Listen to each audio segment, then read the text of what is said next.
গাইডুই তথা চ্যানেলে সকলকে স্বাগত।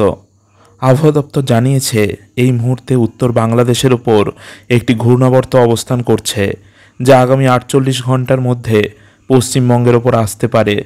অন্যদিকে আগামীকাল উত্তর বঙ্গোপসাগরে একটি ঘূর্ণাবর্ত তৈরি হতে পারে বলে পূর্বাভাস আবহাওয়া দপ্তরের। এবার প্রথমে জেনে নেব উত্তরবঙ্গের আবহাওয়ার খবর।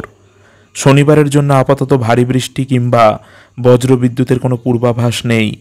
রবিবার দার্জিলিং ও কালিম্পংয়ে ভারী বৃষ্টি হতে পারে। এবার জেনে নেব দক্ষিণবঙ্গের আবহাওয়ার খবর। শনিবার ভারী বৃষ্টি হতে পারে উত্তর 24 পরগনা, দক্ষিণ 24 পরগনা, পূর্ব ও পশ্চিম মেদিনীপুরে। রবিবার ভারী বৃষ্টি হতে পারে বলে জানিয়েছে আবহাওয়া দপ্তর। হুগলি, পূর্ব মেদিনীপুর, পশ্চিম মেদিনীপুর, ঝাড়গ্রাম, পুরুলিয়া এবং বাঁকুড়া জেলাতে। কলকাতার আবহাওয়ার খবরে এবার আসা যাক।